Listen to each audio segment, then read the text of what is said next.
Hi guys, स्वागत है आपका हमारे चैनल देसी लाइफ इन यूरोप में। मैं हूं शशांक और मैं रहता हूं स्विट्ज़रलैंड में। और स्विट्ज़रलैंड का अगर आप ट्रिप प्लान कर रहे हैं या फिर फ्यूचर में कभी करने वाले हैं तो ये वीडियो आपके लिए है। इस वीडियो में हम स्विट्ज़रलैंड ट्रिप की हर एक चीज़ शेयर करेंगे कि आपको कहाँ रहना है, इटिनरी कैसी होनी चाहिए, वीज़ा का प्रोसेस और हर एक बारीक डिटेल हम आपके साथ शेयर करेंगे। तो वीडियो थोड़ा लंबा हो सकता है, लेकिन इसके बाद फिर आपको कुछ और ज़्यादा देखने की ज़रूरत नहीं पड़ेगी।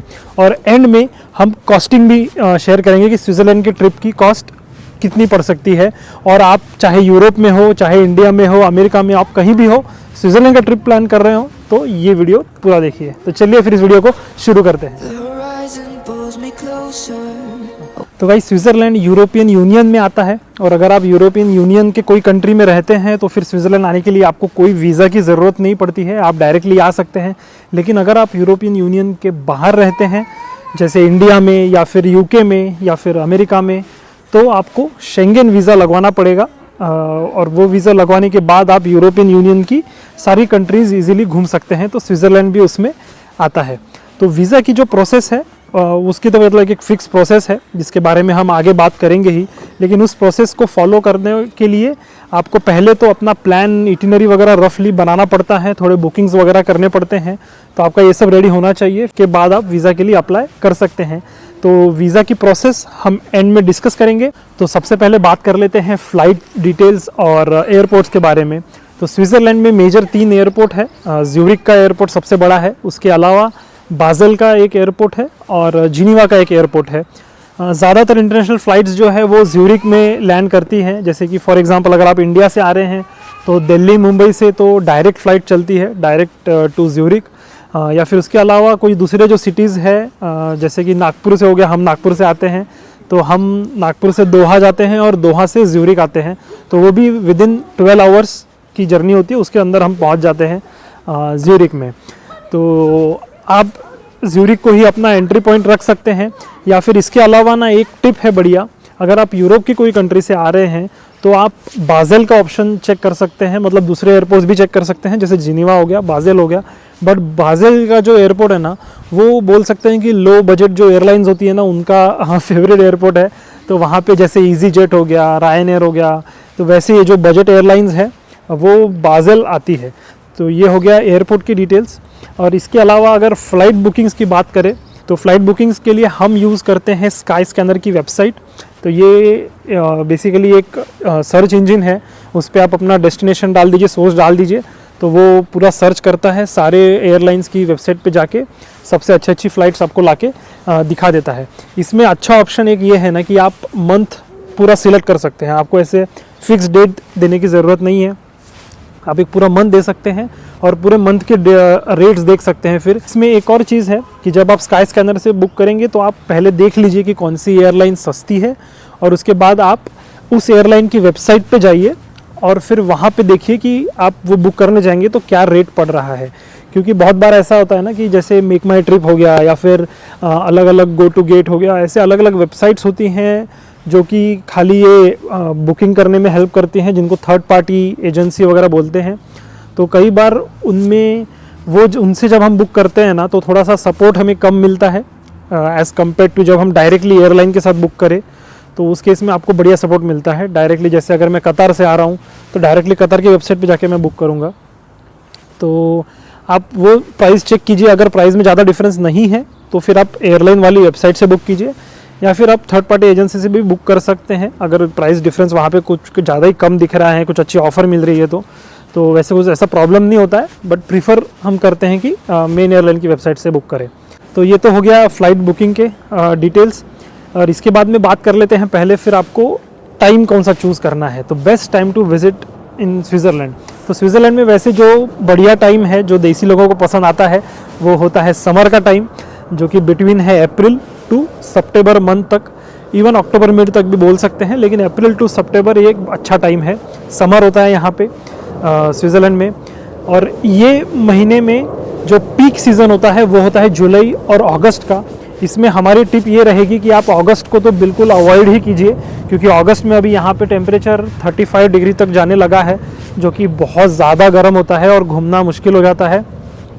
और बहुत बार होटल्स में वगैरह यहाँ पे ना जहाँ पे आप स्टे कर रहे हैं वहाँ एसीज़ भी नहीं होते हैं। तो इस वजह से दिक्कत हो जाती है। तो और रश भी इतनी ज़्यादा होती है, बहुत ज़्यादा टूरिस्ट आते हैं उस टाइम पे। तो आप जुलाई अगस्त तो अवॉइड ही कीजिए, जुलाई फिर भी आप सोच सकते हैं, लेकिन मोस्टली हम रिकमेंड करते हैं कि आप अप्रैल टू जून और उसके बाद फिर सितंबर और मिड अक्टूबर तक भी आप सोच सकते हैं। ये अच्छा टाइम है प्लान करने का। और अगर आप इसके अलावा और ज़्यादा डिटेल में जानना चाहते हैं भाई वेदर हर महीने में कैसा होता है, जैसे अगर आपको विंटर में प्लान करना है तो हमारा वीडियो है इस पर, best time to visit Switzerland. उसमें हमने हर मंथ में क्या टेम्परेचर होता है, क्या आपको क्लोथ्स पहनने चाहिए, कैसी तैयारी के साथ आना चाहिए, वो उस वीडियो में हमने पूरा डिटेल में बताया है। तो वो आप चेकआउट कर सकते हैं, उसकी लिंक डाल देंगे हम। गाइस अभी तक के आपको अगर वीडियो अच्छा लगा है तो इस वीडियो को लाइक कर दीजिए और सब्सक्राइब भी कर दीजिए। हमारे चैनल को बहुत प्रिपरेशन लगती है ऐसे वीडियोस बनाने के लिए। तो अब चलते हैं नेक्स्ट पॉइंट पे, जो कि है प्लेसेस टू विजिट। तो आपको अपनी इटिनरी में क्या क्या रखना है। तो स्विट्ज़रलैंड वैसे तो बहुत ही खूबसूरत है और हम यहाँ पे भी रह रहे हैं इतने सालों से, तो ये रियली हम बोलते हैं कि भाई इसके इतनी सुंदर कंट्री मतलब शायद ही कोई होगी, बहुत ही खूबसूरत है। लेकिन कुछ मेजर चीज़ें हैं ब्रीफली जो मैं आपको बताऊंगा कि यार ये चीज़ें तो देखनी ही चाहिए, अपनी इटिनरी में होनी ही चाहिए। तो उसमें ब्रीफली अगर मैं लिस्ट करूं कि कौन सी प्लेसेस है जो ज़्यादा पॉपुलर भी है, उनमें है स्नो माउंटेन्स में है वैसे यूनफ्रा माउंटेन है, टिटलिस माउंटेन है, उसके बाद गवर्नर ग्रैट है जहाँ से वो मैटरहॉर्न का व्यू आता है। आपने अगर टॉबलेरोन चॉकलेट देखी है तो उस पर वो माउंटेन बना हुआ होता है, तो वो वहाँ पे है। तो ये है पॉपुलर स्नो माउंटेन्स। इसके अलावा सिटीज़ में लुजर्न है, जिनीवा है, ज्यूरिक है। उसके बाद विलेजेस है बहुत ही खूबसूरत जो होने ही चाहिए आपके लिस्ट में, वो है लॉटरब्रुनन है, म्यूरेन है, इंटरलेकन है, जरमैट है, बहुत ही खूबसूरत विलेजेस है। और इसके अलावा ब्रीज लेक का टूर बहुत ही अच्छा होता है यहाँ पे। वहाँ पे ब्रीज रॉथरबान की जो ट्रिप है वो भी बढ़िया है। इसके अलावा अगर आप गिंडरवल फर्स्ट, ये माउंटेन भी बहुत अच्छा है, एडवेंचरस माउंटेन है। तो ये ऐसे प्लेसेस हैं जो कि बहुत ही अच्छे हैं।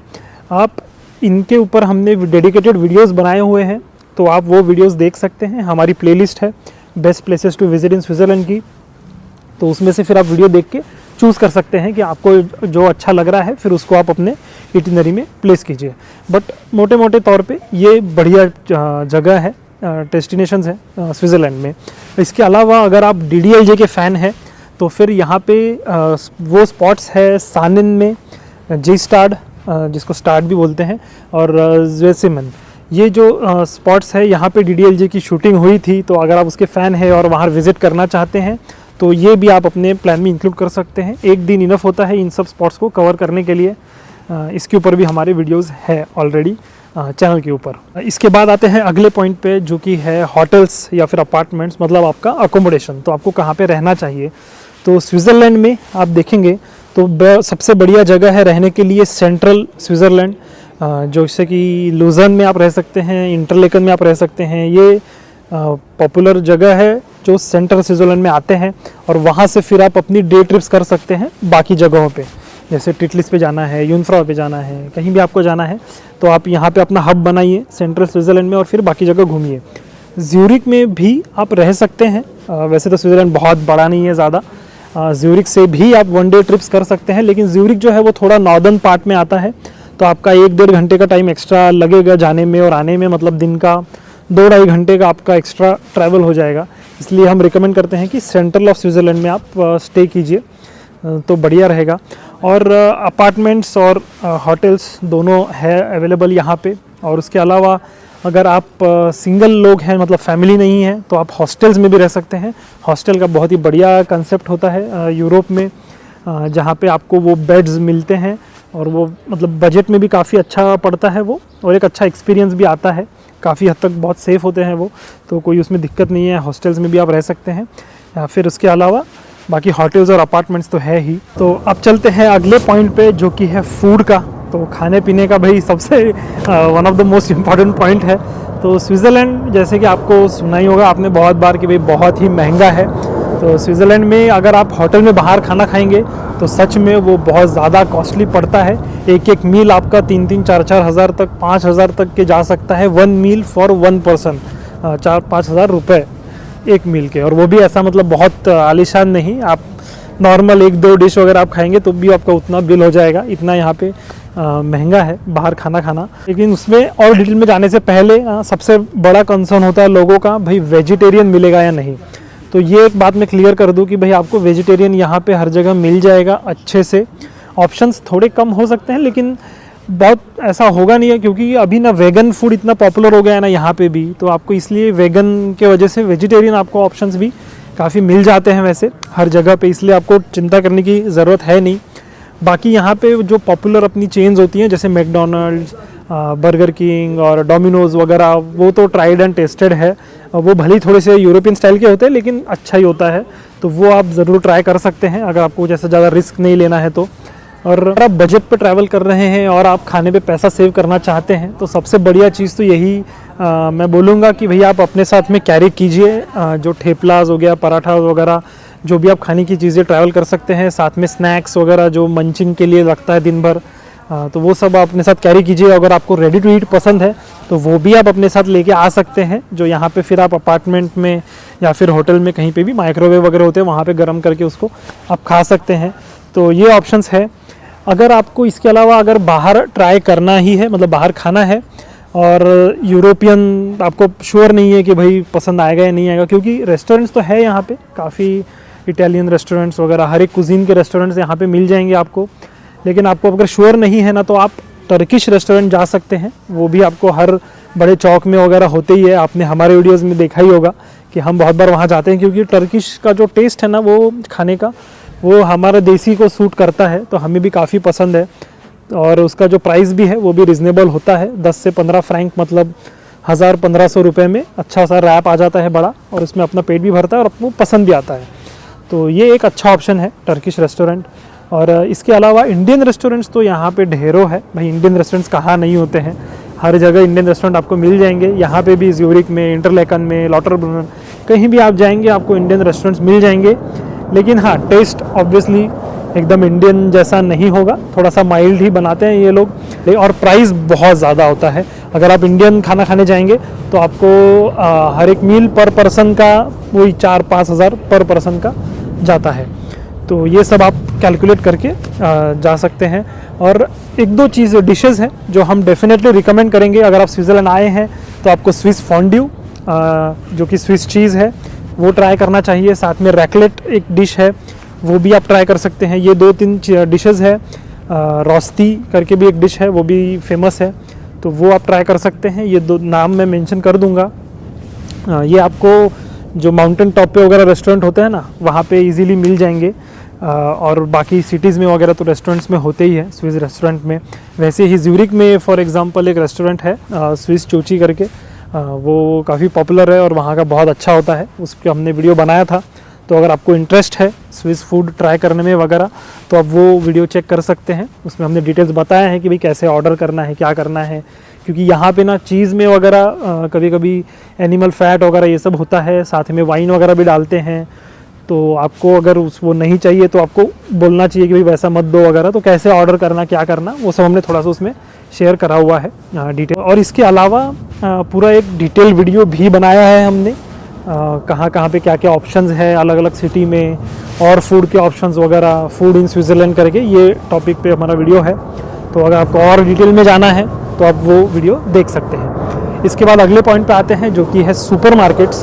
तो सुपर मार्केट्स जो है यहाँ पे स्विट्ज़रलैंड में 2 मेजर चेन्स हैं, मिग्रोस और कूप। ये आपको हर एक चौक में मिल जाएंगे ये सुपर मार्केट्स। कहीं भी आप पॉपुलर डेस्टिनेशन पे भी जा रहे हैं ऊपर में वगैरह, तो भी आपको विलेज में वगैरह भी आपको ये सुपर मार्केट मिल जाएंगे। तो सुपर मार्केट्स बहुत ही ज़्यादा काम के हैं, क्योंकि वहाँ पे आपको मील भी आप अपना वहाँ कर सकते हैं, मतलब खाना भी आप वहाँ पे ले सकते हैं। 1000-1500 रुपये में आपकी एक अच्छी मील सुपर मार्केट में मिल जाएगी। सुपर मार्केट में ना यहाँ पे सैंडविचेस हो गया, पास्तास, पिज़्ज़ाज़ वगैरह ऐसी चीज़ें मिलती है और बढ़िया होती है चीज़ें वो। और इसके अलावा एक टिप हमारी ये है कि आप पानी की बोतल जब आप घूम रहे हैं तो पानी की बोतल आप कहीं से भी मत लीजिए, आप सुपर मार्केट में से पानी की बोतल ले सकते हैं।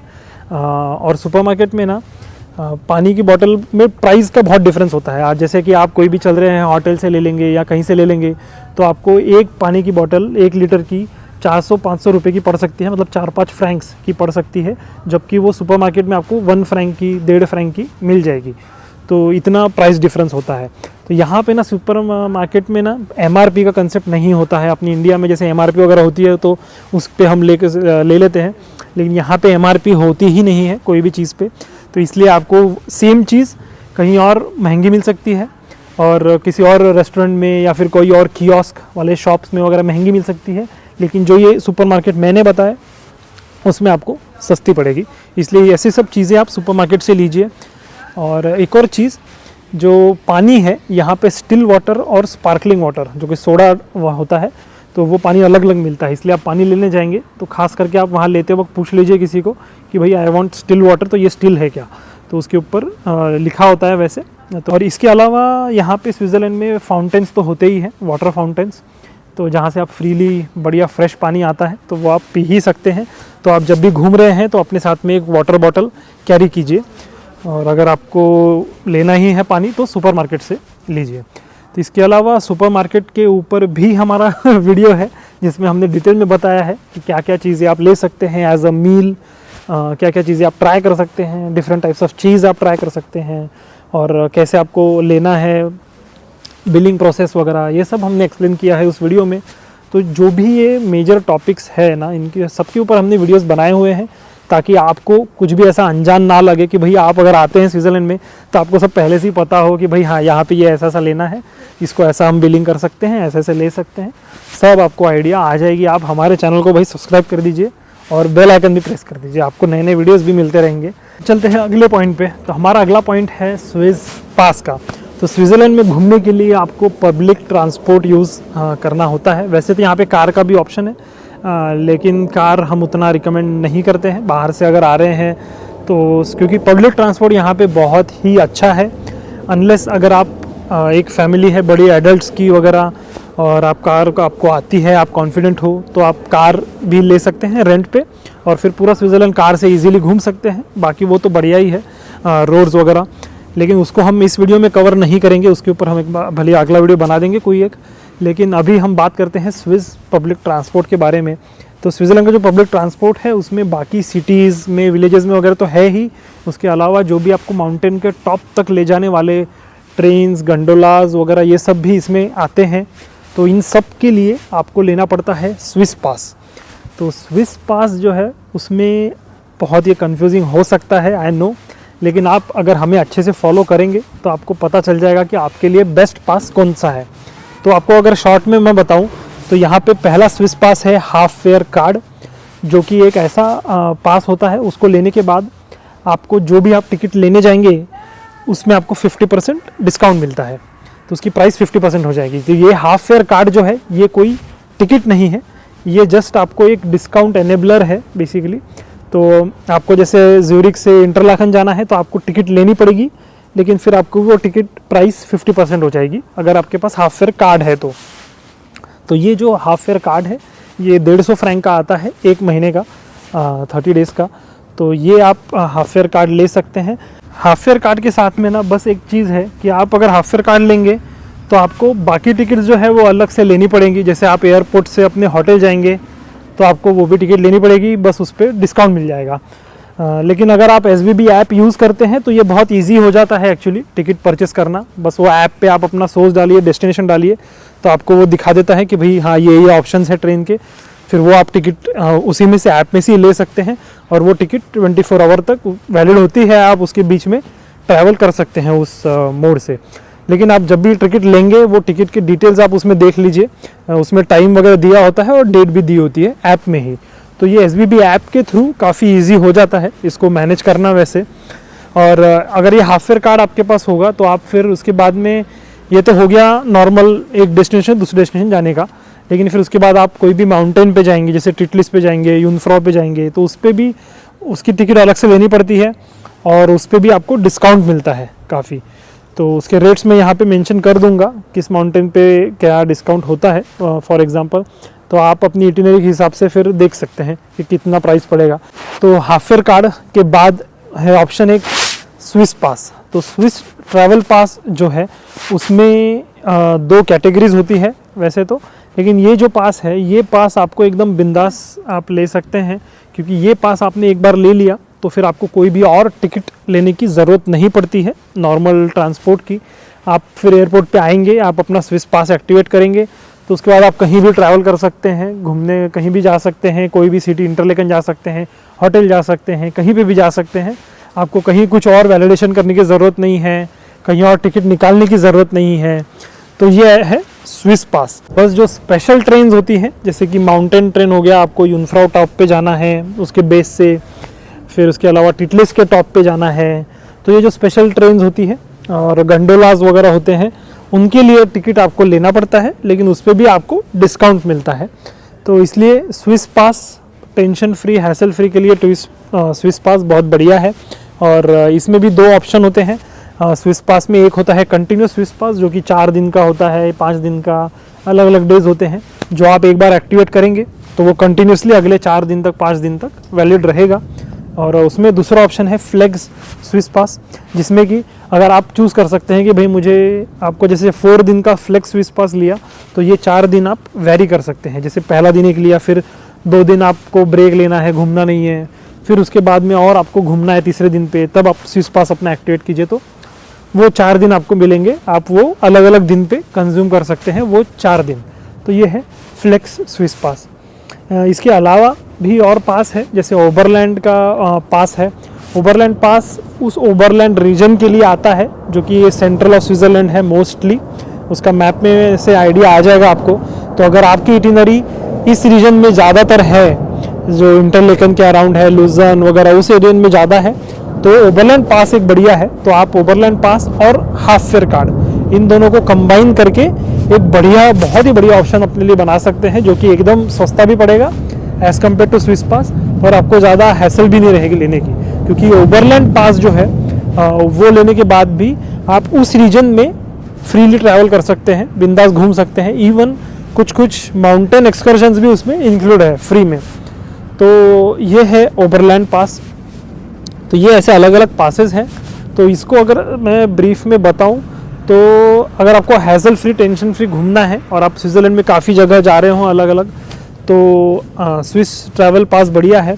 लेकिन अगर आप बजट में हैं और आप कंफर्टेबल है थोड़ा सा टिकट्स वगैरह ये सब देखने में, थोड़ा रिसर्च और ये सब करने में वगैरह, तो हाफ फेयर कार्ड भी आप ले सकते हैं, और फिर उसके बाद में इंडिविजुअल छोटे छोटे पासेस ले सकते हैं। इसके अलावा सेवर्स डे पास होता है यहाँ पे, जो कि है 1 डे का स्विस पास जैसा वो होता है। और जो मैंने पहले पासेस बताए, इनकी प्राइस कभी चेंज नहीं होती है, तो आप चाहे तो वो एक दिन पहले भी बुक कर सकते हैं। लेकिन जो ये सेवर्स डे पास है, जो कि 1 डे का पास है, इसकी प्राइस चेंज होती है। आप जितना एडवांस में बुक करेंगे उतना आपके लिए सही रहेगा। तो ये जो 1 डे पास है, 1 डे पास को जो सेवर्स डे पास है, इसकी भी वैलिडिटी जो है वो स्विस ट्रैवल पास जैसी ही होती है। तो वो आप एक दिन के लिए अगर आपको चाहिए तो आप वो पास ले सकते हैं। तो इन पासेस के ऊपर भी एक्सप्लेन करते हुए हमारा डिटेल वीडियो है ऑलरेडी। इसके बाद अगला पॉइंट है हमारा सिम कार्ड का, क्योंकि आप जब घूमेंगे स्विट्ज़रलैंड में या फिर यूरोप में, तो आपको इंटरनेट की बहुत ज़रूरत पड़ेगी। यहाँ पे जो सारे ऐप्स है वगैरह, उसके लिए तो इंटरनेट सबसे ज़्यादा इम्पॉर्टेंट है। कहीं भी आपको जाना है तो गूगल मैप्स वगैरह सर्च करके आप जा सकते हैं इजीली।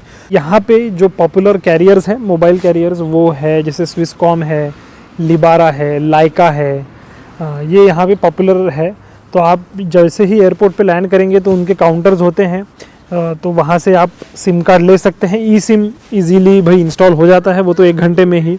तो वो आपको अच्छा प्लान वहाँ मिल जाएगा डेटा और कॉलिंग का। 10 से 15 या 20 फ्रैंक्स तक की उसकी कॉस्ट पड़ती है। और आप अगर इंडिया से आ रहे हैं तो वहाँ पे भी आप इंटरनेशनल वाला रिचार्ज कर सकते हैं, जैसे जियो, एयरटेल में तो आता ही है, और वो भी यहाँ पे चलते हैं। एयरटेल, जियो, यहाँ पे इजीली नेटवर्क स्विच हो जाता है उनका, और उनका इंटरनेट यहाँ पे चलता है पूरा, तो वो भी आप कर सकते हैं। इसके अलावा जैसे हम यूज़ करते हैं माया ई सिम, तो उसमें ये एक मतलब अच्छी वेबसाइट है। यहाँ से आप सस्ते में बढ़िया डाटा प्लान बाय कर सकते हैं। जब हम भी यूरोप में घूमने जाते हैं कहीं पे, इटली में वगैरह, तो हम इसी वेबसाइट पे से सिम खरीद लेते हैं, ई सिम, जो कि 5 दिन का, 6 दिन का भी प्लान आपको मिलता है उसमें। तो वो 7-8 यूरो में 10 यूरो का प्लान मिल जाता है। बाकी आपके होटल में वगैरह तो वाईफाई तो होता ही है, तो आप अपने दिन में घूमने के लिए ये प्लान यूज़ कर सकते हैं। और फिर आपको अगर ज़्यादा यूजेज करना है तो वो आप अपने होटल में फिर वाईफाई में वगैरह कर सकते हैं। तो इसके बाद अगला पॉइंट है हमारा करेंसी का। तो स्विट्ज़रलैंड में फ्रैंक्स ये करेंसी चलती है। बहुत लोगों को कन्फ्यूजन होता है कि भाई यूरो चलेगा यहाँ पे, लेकिन ऐसा नहीं है। यहाँ की करेंसी है फ्रैंक्स, और आपको अपने साथ डेफिनेटली फ्रैंक्स ही लाने चाहिए, क्योंकि बहुत जगह पे यहाँ पे यूरो नहीं चलता है। बहुत ही कम जगह पे यूरो में भी चल जाएगा, लेकिन बेटर है कि आप फ्रैंक्स ही लाइए, क्योंकि आपको फिर एक्सचेंज रेट भी अच्छा नहीं पड़ेगा। तो यहाँ पे अगर हम कैश की बात करें तो आप पर डे, मतलब आपकी बुकिंग्स वगैरह तो सब ऑलरेडी हो चुके हैं, राइट। तो उसके अलावा आप 100 फ्रैंक्स पर डे के हिसाब से अपने साथ कैश रख सकते हैं जितने भी दिन का आपका ट्रिप है। या फिर सबसे बढ़िया चीज़ है कार्ड्स आप कैरी कर सकते हैं। यहाँ पे हर जगह पे कार्ड चल जाता है। कोई भी कार्ड आप जो प्रेफर करते हैं वो आप कैरी कीजिए। यूरोप में घूमते वक्त मैं वाइज का कार्ड यूज़ करता हूँ, वो बढ़िया है, हर जगह पे चलता है वो। करेंसी से भी आप इजीली स्विच कर सकते हैं। तो करेंसी के साथ साथ ना लैंग्वेज का मैं क्विकली कवर कर देता हूँ, क्योंकि स्विट्ज़रलैंड में ना 3-4 लैंग्वेजेस चलती है। मेजरली यहाँ पे जर्मन चलती है जो मेजर पार्ट में, और नीचे साउदर्न पार्ट है वहाँ पे फ्रेंच और इटालियन चलती है। लेकिन आपको इंग्लिश भी आती है तो भी उससे काम चल जाएगा। यहाँ पे हो सकता है कोई सुपरमार्केट्स में वगैरह जो लोग काम करते हैं उनको नहीं आती है फिर वो लैंग्वेज, वो सिर्फ खाली जर्मन में वगैरह ही बात करते हैं। लेकिन जो टूरिस्ट डेस्टिनेशंस है, टूरिस्ट स्पॉट्स पे वगैरह सबको मोस्टली इंग्लिश आ जाती है, तो उसका कोई ऐसा पंगा है नहीं। लेकिन अगर आप थोड़े बहुत वर्ड्स लर्न कर लेंगे जर्मन के वगैरह तो बढ़िया हो जाएगा। जैसे ग्रीटिंग करना वगैरह, जैसे ग्रुत्सी बोलते हैं यहाँ पे ग्रीट करने के लिए, गुतन मॉर्गन मतलब गुड मॉर्निंग, फिर गुतन नाख्त मतलब गुड नाइट। तो ये ऐसे थोड़े से आप वर्ड्स लर्न करेंगे तो आपको भी मज़ा आएगा और सामने वाले को भी अच्छा लगेगा। आप कोई नई जगह घूमने जा रहे हैं तो ये एक आई थिंक अच्छी चीज़ है कि भाई थोड़ा बहुत उनका लैंग्वेज सीख ले तो ये बढ़िया हो जाता है। इसके अलावा अगला पॉइंट है हमारा बेस्ट ऐप्स का, जो ऐप्स आपके मोबाइल में होने चाहिए। तो उसमें जो पहली ऐप है वो है SBB mobile app. SBB mobile app आपको यूज़ करनी चाहिए अगर आप पब्लिक ट्रांसपोर्ट यूज़ कर रहे हैं, तो उसमें आपको पूरे डिटेल आ जाते हैं, कौन सी ट्रेन कौन से प्लेटफॉर्म पे आएगी, कितने बजे आएगी, उसमें से आप टिकट्स भी ले सकते हैं। तो SBB मोबाइल ऐप सबसे बेस्ट है। उसके अलावा मीटियो स्विस, ये एक वेदर ऐप है यहाँ का, स्पेशल स्विट्ज़रलैंड का। तो उस पर आपको वेदर की एकदम एक्यूरेट इन्फॉर्मेशन मिल जाती है। तो जब भी आप घूमने निकलेंगे उसके पहले आप उस ऐप पे अपना वेदर देख सकते हैं, जो उस डेस्टिनेशन का जहाँ पे आपको जाना है उस हिसाब से अपना प्लान आप चेंज वगैरह कर सकते हैं। तो और उसके अलावा गूगल लेंस, ये एक बहुत बढ़िया ऐप है। तो गूगल लेंस से एक उसमें ना आप रन टाइम पे ट्रांसलेट कर सकते हैं जो भी आपके सामने यहाँ पे, क्योंकि सुपरमार्केट में जो भी चीज़ें वगैरह है उन पे सब जर्मन में वगैरह लिखा होता है, तो बेटर रहेगा कि आप वो गूगल लेंस से उसका कैप्चर करके ट्रांसलेट कर सकते हैं। तो ये 2-3 ऐप है जो कि बहुत ही काम आती हैं स्विट्ज़रलैंड में। इसके अलावा कुछ और मिसलेनियस पॉइंट्स हैं जो मैं अभी आपको मेंशन कर देता हूँ, जो बहुत ज़रूरी है। जिसमें पहला पॉइंट है वेब कैम व्यू। तो आप जो भी माउंटेन पे जाएंगे ना, हर एक माउंटेन का, जैसे कि टिटलिस हो गया, तो टिटलिस की वेबसाइट पे वेब कैम व्यू आपको मिलता है। वहाँ पे कैमराज लगे हुए हैं जो कि वहाँ का वेदर व्यू वगैरह वो सब बताते हैं। तो आपको अपने ट्रिप शुरू करने से पहले आप अपना वेबकैम चेक कर लीजिए। जैसे कि आपको यूनफ्रॉ पे जाना है तो यूनफ्रॉ का वेबकैम देख लीजिए कि भाई कुछ व्यू आ रहा है क्या। अगर वो आ रहा है व्यू तो ही आप फिर यूनफ्रॉ की टिकट लीजिए, क्योंकि माउंटेन की टिकट तो हम बोलते ही हैं कि भाई आप उसी दिन लीजिए, क्योंकि फिर अगर वहाँ का व्यू नहीं आ रहा है, वेदर ख़राब है, तो बिल्कुल टिकट मत लीजिए, क्योंकि आपके पूरे पैसे वेस्ट हो जाएंगे। तो ये एक बहुत ही अच्छी चीज़ है। हर एक माउंटेन की वेबकैम व्यू की वेबसाइट उनकी होती है। बात करेंगे टिकट्स की, तो आप जो भी टिकट ले रहे हैं उस पर अगर डेट वगैरह है तो फिर उस टिकट को आपको वैलिडेट करने की ज़रूरत नहीं है। या फिर अगर आप ऐसी टिकट ले रहे हैं जिस पे डेट नहीं है, ऐसा कोई पास है जिस पे डेट नहीं है, तो फिर उस पर आपको वैलिडेट करना पड़ेगा। जो भी प्लेटफॉर्म पे जो जहाँ पे भी आप जो भी स्टॉप पे होंगे वहाँ पे मशीन होती है ब्लू कलर की, ऑरेंज कलर की, तो उसमें आपको डाल के टिकट वैलिडेट करनी पड़ती है। इसके बिना आप मत चढ़िएगा, क्योंकि अगर टीटी ने पकड़ा और आपकी टिकट वैलिड उस पर डेट नहीं है तो फिर आपको तगड़ा फ़ाइन पड़ता है। और यहाँ पे फ़ाइन्स तो भाई मतलब बहुत ही डेंजर फ़ाइन होते हैं, इसलिए ऐसा कभी सोचिएगा भी मत कि बिना टिकट के ट्रैवल कर लूँ वगैरह, क्योंकि डायरेक्ट 10,000-15,000 का फ़ाइन लगता है एक छोटे से इंसिडेंट का भी। तो इसलिए टिकट वैलिडेशन आप जब भी टिकट खरीद रहे हैं ना, कोई भी अगर काउंटर से अगर खरीद रहे हैं तो बेस्ट है कि उनको ही पूछ लीजिए कि भाई इसको वैलिडेट करना पड़ेगा क्या। तो ये सबसे सही रहेगा। अगला पॉइंट है always check prices of things. तो जो भी आप चीज़ खरीद रहे हैं ना, उसकी प्राइस पहले ही आप पूछ लीजिए, क्योंकि जैसे मैंने बताया कि यहाँ पे ना MRP का कंसेप्ट नहीं है। तो आप सोच रहे हैं कि भाई मैं पानी की बोतल ले लेता हूँ कोई भी चलते चलते, कोई भी कियोस्क से, जो कि छोटे छोटे शॉप्स होते हैं वहाँ से आप लेंगे, कोई भी टूरिस्ट वाली शॉप है वहाँ से आप लेने जाएंगे, कोई भी चीज़ ले लेंगे पानी की बोतल वगैरह, वो निकलेगी एकदम 7-8 फ्रैंक की वगैरह अलग अलग, क्योंकि पानी की बोतल होती है और वो अलग अलग रेट्स होते हैं भाई। तो आप लेने से पहले ही भाई पूछ लीजिए, ये सबसे इम्पॉर्टेंट चीज़ है। और इसके अलावा टैक्सीज़ आप अवॉइड कीजिए, क्योंकि यहाँ पे टैक्सी बहुत महंगी है। पब्लिक ट्रांसपोर्ट हर जगह जाता है तो वही यूज़ कीजिए। इसके अलावा जो मैं बता रहा था टिकट वैलिडेशन का, इसमें ना स्विस पास अगर आपके पास है तो आपको फिर वैलिडेशन की ज़रूरत नहीं पड़ती है। स्विस पास आपका अगर एक्टिवेटेड है तो वो फिर आपका पूरे दिन तक के एक्टिवेटेड रहेगा। आपको बस अपने साथ रखना है, और उसके साथ आपको एक आईडी रखनी है अपनी। जैसे अगर पासपोर्ट है तो पासपोर्ट आपको अपने साथ रखना पड़ेगा, जो आपका प्रूफ दे कि भाई हाँ आप ही वो बंदे हो, क्योंकि वो नाम पे होता है आपके। इसके अलावा पैनोरामिक ट्रेन्स, तो ये एक अच्छा पॉइंट है। यहाँ पे आपने अगर सुना होगा तो पैनोरामिक ट्रेन्स है, जैसे कि ग्लेशियर एक्सप्रेस, बर्निना एक्सप्रेस, ये अलग अलग ट्रेन्स हैं जो स्विट्ज़रलैंड में चलती है, और बहुत लोगों को उसका फैसिनेशन होता है। तो अगर आपको उससे ट्रैवल करना है तो उनमें भी ये स्विस पास वगैरह चलते हैं, लेकिन उसमें सीट रिज़र्व करनी पड़ती है। तो वो आपको लगभग 2 महीने पहले वगैरह सीट रिज़र्व कर लेनी चाहिए, क्योंकि आपको एक पर्टिकुलर ट्रेन की पर्टिकुलर डायरेक्शन वाली सीट, विंडो सीट लेनी पड़ेगी। तो तभी तो वर्थ है ना। तो आपको एडवांस में आपको वो बुक करना पड़ेगा। बाकी किसी भी ट्रेन में वगैरह रिजर्वेशन नहीं लगता है, सब ओपन सीटिंग होती है। आपको first come first serve basis पे आके आपको डायरेक्ट जाके बैठ जाना होता है, सेकंड क्लास में या फिर फर्स्ट क्लास में, जो भी आपका पास है, क्योंकि पास में भी वो वैरायटी होती है, सेकंड क्लास फर्स्ट क्लास। वो शायद पॉइंट में बताना भूल गया, लेकिन पास में जब आप पास लेंगे स्विस पास, उसमें आपको चूज़ करना पड़ेगा आपको सेकंड क्लास का चाहिए या फर्स्ट क्लास का चाहिए। तो ज़्यादा डिफरेंस है नहीं दोनों में, बस फर्स्ट क्लास में भीड़ नहीं होती है बिल्कुल ही, सेकंड क्लास में आपको थोड़ी बहुत भीड़ मिल सकती है, जो कि नॉर्मल है। तो हम तो सेकंड क्लास ही रिकमेंड करते हैं। नॉर्मल ट्रेन में अगर बैठने के लिए रिजर्वेशन नहीं लगता है। इसमें ना एक और टिप है कि अगर आप ऐसा नहीं सोच रहे हैं कुछ ग्लेशियर एक्सप्रेस वगैरह ये सब करने का, तो ऐसा हम भी बहुत ज़्यादा रिकमेंड नहीं करते हैं, क्योंकि वो जो ट्रेन्स है ना वो नॉर्मल ट्रेन्स वाले रूट्स पे से ही जाती है। मतलब आप स्विट्ज़रलैंड में घूमते रहोगे ना, तो आप उन पाथ्स पे से ही जाओगे जहाँ से वो ग्लेशियर एक्सप्रेस वगैरह ये सब जाती है। तो जैसे कि फॉर एग्जांपल आप नॉर्थ से साउथ जब जाओगे तो पूरा बर्निना एक्सप्रेस का वही पाथ से बर्निना एक्सप्रेस जाती है, तो आपका वो पाथ्स भी सीन्स वगैरह कवर हो जाते हैं।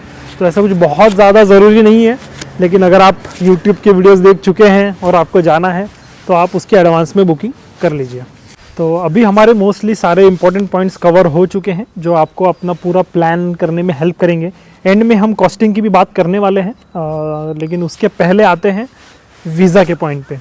तो जैसे कि मैंने पहले बताया, यहाँ स्विट्ज़रलैंड के लिए शेंजन वीज़ा चाहिए, और शेंजन वीज़ा के लिए VFS ये ऑथराइज्ड एजेंसी है, जो कि शेंजन वीज़ा एप्लीकेशन पूरा प्रोसेसिंग वगैरह ये सब करती है। तो इंडिया से अगर आप आ रहे हैं तो इंडिया में भी आप इसकी वेबसाइट पे जा सकते हैं, VFS की, और उसकी वेबसाइट पे जाके आपको अपॉइंटमेंट लेनी होती है।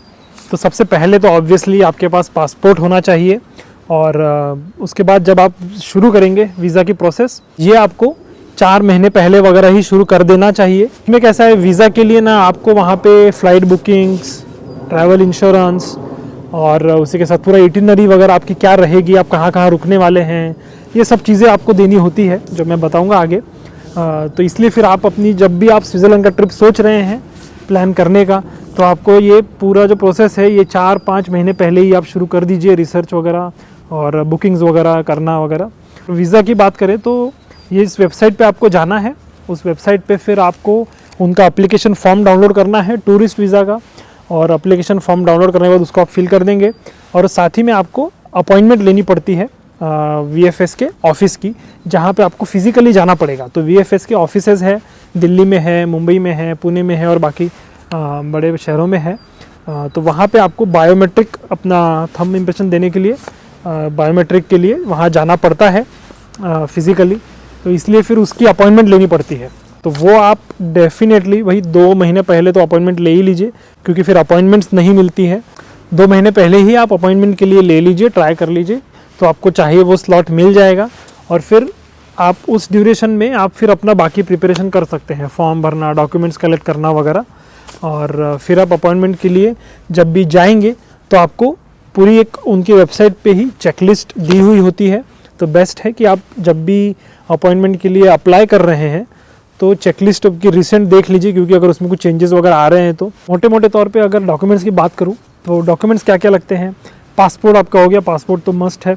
उसके अलावा फिर आपका जो ट्रैवल इटिनरी वगैरह है, जो आपके ट्रैवल बुकिंग्स है, होटल बुकिंग्स है, ये सब आपको वहाँ पे अटैच करने चाहिए। और उसके अलावा आपकी पे स्लिप बहुत ज़रूरी है। उसके बाद बैंक स्टेटमेंट्स आपके ज़रूरी है, उसमें 5 से 7 लाख हर एक के बैंक अकाउंट में होने चाहिए जो भी ट्रैवल करने वाला है। और ऐसा नहीं कि भाई आप वो इतने पैसे जो है वो आप 1 दिन पहले 2 दिन पहले ट्रांसफ़र कर दे, ऐसा नहीं है। वहाँ पे मेंटेन होना चाहिए वो बैलेंस, 4-5 महीने पहले से आप अगर दिखाएंगे तो वो सही रहता है। ये ऑब्वियसली उनके इस पे है वो वीज़ा देंगे या नहीं देंगे। तो हमारे साइड से हमने पूरा ट्राई करना है कि भाई हमको वीज़ा मिल जाए। तो बेटर है कि आप इतना बैलेंस वगैरह जो है वो पहले से ही रखें, 5-6 महीने पहले से आप उतना बैलेंस मेंटेन करें, ताकि वो ऐसा दिखे कि भाई बहुत टाइम से आपके पास इतने पैसे हैं। आपके पास अगर लीव एप्लीकेशन का सर्टिफिकेट वगैरह है या फिर लेटर है जो आपने एम्प्लॉयर ने वगैरह दिया हुआ है, तो वो लेटर भी आप लगा सकते हैं। बेसिकली उनको ना ये जानना होता है कि भाई आप ट्रिप ख़त्म करके वापस अपने कंट्री वापस आएंगे। तो उसके लिए फिर जो जो ये प्रूफ्स लगते हैं ना, तो वो आप जितने लगाएंगे उतना अच्छा। तो ये कुछ डॉक्यूमेंट्स तो मैंने बताया, बाकी उस चेकलिस्ट में मेंशन होता ही है क्लियरली। इसके अलावा ट्रैवल इंश्योरेंस वो भी मैंडेटरी होता है। तो टाटा AIG वगैरह इन सब के ऐसे ट्रैवल इंश्योरेंसेज आते हैं, तो वो आप ट्रैवल इंश्योरेंस भी ले सकते हैं, वो काम आ जाते हैं अगर कुछ होता है यहाँ पे तो वगैरह। और इसकी जो ये टोटल प्रोसेस है, इसमें एक तो हो गया पहले अपॉइंटमेंट लेना, और उसके बाद में अपॉइंटमेंट पे आपको ये पूरा फोल्डर जो है डॉक्यूमेंट्स का विथ एप्लीकेशन फॉर्म वहाँ पे सबमिट करना होता है। और उसके बाद में 3 हफ्ते 4 हफ्ते बाद पासपोर्ट भी आपको सबमिट करना होता है। और इतने 3-4 हफ्ते बाद में फिर आपका पासपोर्ट विथ वीज़ा स्टैम्प्ड आपके घर पे कुरियर आ जाता है। तो इसमें वीज़ा फ़ीस जो है वो 8,000 लगभग की वीज़ा फ़ीस होती है और 2,000 VFS एजेंसी लेती है। तो टोटल 10-11 हज़ार के अराउंड ये हो जाता है। और अगर आप ये सब खुद चाहें तो कर सकते हैं, बहुत ज़्यादा कॉम्प्लिकेटेड नहीं है। लेकिन अगर आपको कॉन्फिडेंस नहीं है उतना तो आप एजेंट ले लीजिए, बेटर है। ज़्यादा हैसल करने से अच्छा है। एजेंट 2-3 हज़ार रुपये एक्स्ट्रा ले लेगा, तो आपको 10,000 की जगह पे फिर 12-13 हज़ार पड़ेंगे, जिसमें आपका वीज़ा का पूरा प्रोसेस हो जाएगा। तो ये सब है वीज़ा का। अगर आपको और डिटेल जानना है तो कमेंट सेक्शन में हमें ज़रूर बताइए, हमें पूरा प्रॉपर डिटेल वीडियो बनाएंगे वीज़ा का। क्योंकि बहुत बार लोगों की कंप्लेन होती है यार इतना खर्चा हो जाता है, लेकिन फिर वो पैसा अपना वेस्ट हो जाता है, कभी कभी वीज़ा रिजेक्ट हो जाता है। तो अगर आपकी ट्रैवल हिस्ट्री है तो वीज़ा मिलने के चांसेस बहुत ज़्यादा है। लेकिन अगर ट्रैवल हिस्ट्री आपकी नहीं है, आप पहले कहीं इंटरनेशनल ट्रिप्स वगैरह नहीं करी है आपने, तो फिर आप जितने ज़्यादा डॉक्यूमेंट्स लगाएंगे उतना बेटर है। जैसे प्रॉपर्टी डॉक्यूमेंट्स वगैरह भी लोग लगाते हैं। आपके पास क्या यहाँ पे प्रॉपर्टी की ओनरशिप वगैरह है मेरे आपके पास अगर, तो वो भी लगाते हैं, लेकिन ये मस्ट नहीं है ये सब चीज़ें। तो गाइस अभी आ जाते हैं सबसे इम्पॉर्टेंट पॉइंट के ऊपर, जो ज़्यादातर लोगों का क्वेश्चन होता है कि भाई स्विट्ज़रलैंड ट्रिप का कितना खर्चा आएगा। तो वैसे तो जो पूरा खर्चा है वो obviously person to person vary करता है, कौन अपनी इटिनरी कैसे प्लान कर रहा है उस हिसाब से ये सब वैरी होता है। लेकिन मैं अभी जो भी मोटे मोटे खर्चे हैं उन सबको आपको सब बता दूंगा, और एक फेयरली एवरेज फिर आपको बता दूंगा कि भाई 5 दिन की अगर ट्रिप प्लान करें तो कितना खर्चा आता है। तो पहले तो सबसे बड़ा खर्चा होता है फ़्लाइट्स का। तो जो फ़्लाइट है उसका एग्जांपल अगर मैं लूँ मुंबई से या दिल्ली से वगैरह, तो 55,000 to 1 लाख के बीच में रिटर्न टिकट होती है ज़्यूरिक की। तो ये ऑब्वियसली वैरी करती है आप कितने एडवांस में वगैरह बुक कर रहे हैं। तो इसलिए मैं बोलता हूँ कि भाई आप 4-5 महीने पहले जितना एडवांस कर सके उतना एडवांस में आप बुक कीजिए। और आपको अगर वीज़ा प्रोसेसिंग के लिए चाहिए तो आप ऐसा भी कर सकते हैं कि भाई कैंसिलेबल टिकट आप पहले बुक कीजिए, और फिर जब आपका वीज़ा आ जाए तब वो कैंसिलेबल टिकट को आप कैंसिल कर दीजिए और फिर एक्चुअल टिकट बुक कीजिए, जो कि फिर आपको थोड़ी सस्ती पड़ेगी अगर आप लोअर वाली बुक करेंगे। नहीं तो आप अगर जो कैंसिलेबल टिकट बुक करते हैं ना वो थोड़ी महंगी होती है, तो उस पर ट्रैवल करने का पॉइंट नहीं है, वो आप कैंसिल कर दीजिए और फिर नॉर्मल टिकट बुक कीजिए। तो ये एक टिप है बेसिकली।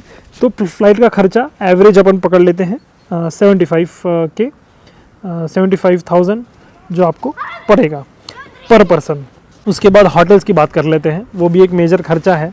तो होटल अगर नॉर्मल अच्छा होटल यहाँ पे देखेंगे 3 स्टार वगैरह, तो वो आपको 11,000 से लेकर 17,000 तक के नॉर्मल होटल या अपार्टमेंट भी आपको मिल जाएगा। अच्छे अच्छे अपार्टमेंट के ऑप्शंस हमने हमारे वेबसाइट में मेंशन करे हुए हैं, वो आप अब चूज़ कर सकते हैं। वो वहाँ पे ना, क्योंकि होटल चूज़ करते वक्त इम्पॉर्टेंट है कि आपके पास में पब्लिक ट्रांसपोर्ट आपके होटल के पास होना चाहिए, ताकि आपको ज़्यादा चलना ना पड़े। तो होटल के जो रेट है वो ऐसे वैरी करते हैं, और एवरेज अगर हम पकड़े तो 15,000 के हिसाब से हम होटल का कॉस्टिंग पकड़ते हैं। और इसके बाद में फूड की बात करें तो फूड भी ऑब्वियसली पर्सनली इस पर डिपेंड करता है, लेकिन अगर आप नॉर्मल फूड लेंगे तो 2,000 रुपीज़ पर मील का हम पकड़ सकते हैं इसमें। तो ऑन एन एवरेज अगर 2,000 रुपये की मील पकड़े, अगर आप सुपरमार्केट से करेंगे तो वो 1,000-1,500 जाएगा, या फिर आप होटल में खाएंगे रेस्टोरेंट में वगैरह कहीं पे तो वो थोड़ा ज़्यादा भी जा सकता है, 2,500-3,000 रुपये तक। तो इसलिए 2,000 हम एवरेज इसमें पकड़ रहे हैं एक मील का, एक पर्सन का। और फिर इसके अलावा फिर बड़ा खर्चा है स्विस पास का। तो स्विस पास की भी रेट्स वैरी करते हैं अलग अलग, वो आपकी इटिनरी पे डिपेंड करता है कैसी आपकी इटिनरी है, उस हिसाब से आप हाफ फेयर कार्ड सिर्फ ले सकते हैं, और फिर इंडिविजुअल टिकट्स लेंगे या फिर स्विस पास ले लेंगे 4 दिन का, 5 दिन का, 6 दिन का वगैरह। तो मैं एक नॉर्मल उसमें स्विस पास पकड़ रहा हूँ, क्योंकि यूजुअली हैसल से बचना है तो हम वो बोलते हैं कि भाई स्विस पास ले लो, वो बेटर है। तो उसका 300 फ्रैंक का मैं एवरेज कॉस्टिंग पकड़ रहा हूँ, क्योंकि उसमें भी आपको माउंटेन की वगैरह टिकट अलग से लेनी पड़ती है स्विस पास के साथ में। तो एवरेज कॉस्टिंग उसकी मैं 300 फ्रैंक पकड़ रहा हूँ, जो कि लगभग 30,000 के अराउंड पड़ेगी। तो ये हो गए मोटे मोटे खर्चे, और इसमें अगर मैं टोटल लगाऊँ तो लगभग 5 नाइट्स का जो पर टोटल खर्चा आता है वो अराउंड 1.5 लाख रुपये आता है। तो 1.5 लाख से 2 लाख के बीच में आपका, अब ये मैं रेंज दे रहा हूँ ऑब्वियसली, क्योंकि फिर आप कैसा बुक करते हैं, कैसा आप खाना खाते हैं, उस पर डिपेंड करेगा। तो कम से कम आई थिंक 1.5 लाख तक के वगैरह खर्चा आपको आ सकता है एक 5 नाइट्स की स्विट्ज़रलैंड ट्रिप का। तो इस वीडियो में हमने बहुत सारे डिटेल्स शेयर करे हैं और बहुत मेहनत भी लगी है, तो इसको आप लाइक कर दीजिए इस वीडियो को। और अगर आपको ज़्यादा मेहनत और नहीं करनी है रिसर्च में वगैरह, तो हमारी वेबसाइट पे हमने रेडी इटिनरीज भी दी हुई है, आप डायरेक्टली उस इटिनरी को फॉलो कर सकते हैं। स्विस पास भी आप वहाँ से ख़रीद सकते हैं, और साथ ही में आपको कौन से होटल्स है उसकी भी लिंक्स डायरेक्ट दिए हुए हैं, वही होटल्स भी आप बुक कर सकते हैं। अपार्टमेंट्स भी है, स्विस शैलेट्स भी है, अगर आपको उसका एक्सपीरियंस लेना है तो हमारी वेबसाइट desilife.travel ज़रूर चेकआउट कीजिए, उस पर आपको सारी इन्फॉर्मेशन मिल जाएगी। तो उम्मीद है आपको ये वीडियो पसंद आया होगा, बहुत लंबा वीडियो हो गया, लेकिन मिलते हैं फिर अगले वीडियो में। Till then bye and take care.